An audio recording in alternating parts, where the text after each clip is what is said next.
चौथा अध्याय, महर्षि व्यास का असंतोष। व्यास जी कहते हैं, उस दीर्घकालीन सत्र में सम्मिलित हुए मुनियों ने विद्या वयोवृद्ध कुलपति ऋग्वेदी शौनक जी ने सूत जी की पूर्वोक्त बात सुनकर उनकी प्रशंसा की और कहा। शौनक जी बोले, सूत जी, आप वक्ताओं में श्रेष्ठ हैं, आप बड़े भाग्यशाली हैं। जो कथा भगवान श्री शुकदेव जी ने कही थी, वही भगवान की पुण्यमयी कथा कृपा करके आप हमें सुनाइए। वह कथा किस युग में, किस स्थान पर और किस कारण से हुई थी? मुनिवर श्री कृष्ण द्वैपायन ने किसकी प्रेरणा से इस परमहंसों की संहिता का निर्माण किया था? उनके पुत्र शुकदेव जी बड़े योगी, समदर्शी, भेदभाव रहित, संसार निद्रा से जगे एवं निरंतर एकमात्र परमात्मा में ही स्थित रहते हैं। वे छिपे रहने के कारण मूढ़ से प्रतीत होते हैं। व्यास जी जब संन्यास के लिए वन की ओर जाते हुए अपने पुत्र का पीछा कर रहे थे, उस समय जल में स्नान करने वाली स्त्रियों ने नंगे शुकदेव को देखकर तो वस्त्र धारण नहीं किया, परंतु वस्त्र पहने हुए व्यास जी को देखकर लज्जा से कपड़े पहन लिए थे। इस आश्चर्य को देखकर जब व्यास जी ने उन स्त्रियों से इसका कारण पूछा, तब उन्होंने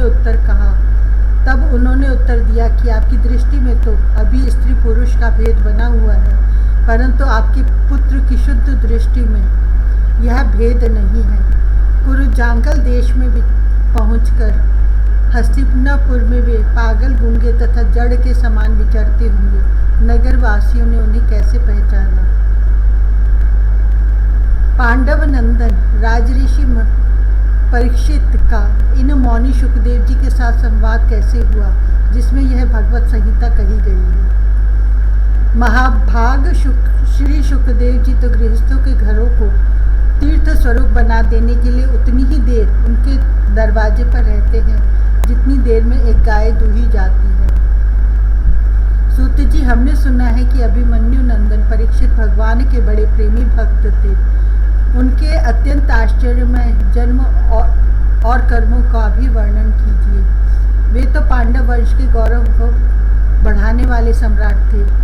वे भला किस कारण से साम्राज्य लक्ष्मी का परित्याग करके गंगा तट पर मृत्यु पर्यंत अनशन का व्रत लेकर बैठे थे?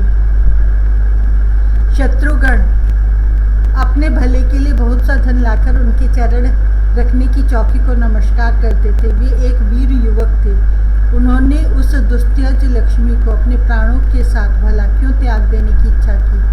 जिन लोगों का जीवन भगवान के आश्रित है, वे तो संसार के परम कल्याण, अभ्युदय और समृद्धि के लिए ही जीवन धारण करते हैं। उसमें उनका अपना कोई स्वार्थ नहीं होता। उनका शरीर तो दूसरों के हित के लिए था। उन्होंने विरक्त होकर उसका परित्याग क्यों किया? वेदवाणी को छोड़कर अन्य समस्त शास्त्रों के आप पारदर्शी विद्वान हैं सूत जी, इसलिए इस समय जो कुछ हमने आपसे पूछा है वह सब कृपा करके हमें कहिए। सूत जी ने कहा, इस वर्तमान चतुर्युगी के तीसरे युग द्वापर में महर्षि पराशर के द्वारा वसुकन्या सत्यवती के गर्भ से भगवान के कलावतार योगी राज व्यास जी का जन्म हुआ। एक दिन वे सूर्योदय के समय सरस्वती के पवित्र जल में स्नान आदि करके एकांत पवित्र स्थान पर बैठे हुए थे। महर्षि भूत और भविष्य को जानते थे। उनकी दृष्टि अचूक थी। उन्होंने देखा कि जिसको लोग जान नहीं पाते, ऐसे समय के पेड़ से प्रत्येक युग में धर्म संकटता और उसके प्रभाव से भौतिक वस्तुओं की भी शक्ति का ह्रास होता रहता है।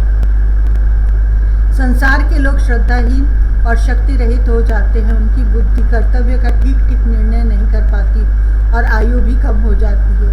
लोगों की इस भाग्यहीनता को देखकर उन मुनीश्वर ने अपनी दिव्य दृष्टि से समस्त वर्णों और आश्रमों का हित कैसे हो, इस पर विचार किया।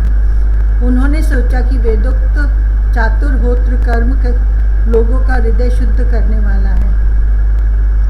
इस दृष्टि से यज्ञों का विस्तार करने के लिए उन्होंने एक ही वेद के 4 विभाग कर दिए। व्यास जी के द्वारा ऋक, यजु, साम और अथर्व, इन चारों वेदों का उद्धार पृथक्करण हुआ। इतिहास और पुराणों को 5वां वेद कहा जाता है। उनमें से ऋग्वेद के पैल, सामगान के विद्वान जैमिनी एवं यजुर्वेद के एकमात्र स्नातक वैशंपायन हुए। अथर्व वेद में प्रवीण हुए दरुण नंदन सुमंतु मुनि, इतिहास और पुराणों के स्नातक मेरे पिता रोमहर्षण थे। इन पूर्वोक्त ऋषियों ने अपनी अपनी शाखा को और भी अनेक भागों में विभक्त कर दिया। इस प्रकार शिष्य प्रशिष्य और उनके शिष्यों द्वारा वेदों की बहुत सी शाखाएं बन गई।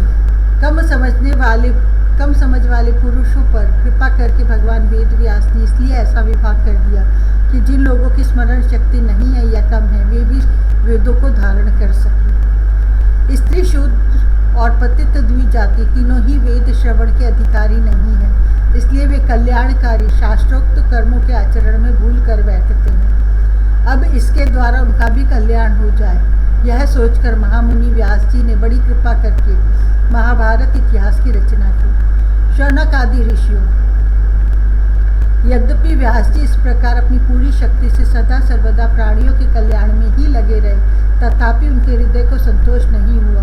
उनका मन कुछ खिन्न सा हो गया। सरस्वती नदी के पवित्र तट पर एकांत में बैठकर धर्मवेत्ता व्यास जी मन ही मन विचार करते हुए इस प्रकार कहने लगे। मैंने निष्कपट भाव से ब्रह्मचर्य आदि व्रतों का पालन करते हुए वेद, गुरुजन और अग्नियों का सम्मान किया है और उनकी आज्ञा का पालन किया है। महाभारत की रचना के बहाने मैंने वेद के अर्थ को खोल दिया है, जिससे स्त्री, शूद्र आदि भी अपने अपने धर्म कर्म का ज्ञान प्राप्त कर लेते हैं। यद्यपि मैं ब्रह्म तेज से संपन्न एवं समर्थ हूँ, तथापि मेरा हृदय कुछ अपूर्ण काम सा जान पड़ता है। अवश्य ही अब तक मैंने भगवान को प्राप्त कराने वाले धर्मों का प्रायः निरूपण नहीं किया है। वे ही धर्म परमहंसों को प्रिय हैं और वे ही भगवान को भी प्रिय हैं। हो न हो मेरी अपूर्णता का यही कारण है। श्री कृष्ण द्वैपायन व्यास इस प्रकार अपने को अपूर्ण सा मानकर जब खिन्न हो रहे थे, उसी समय पूर्वोक्त आश्रम पर देवर्षि नारद जी आ पहुँचे। उन्हें आया देख व्यास जी तुरंत खड़े हो गए। उन्होंने देवताओं के द्वारा सम्मानित देव ऋषि नारद की विधि पूर्वक पूजा की।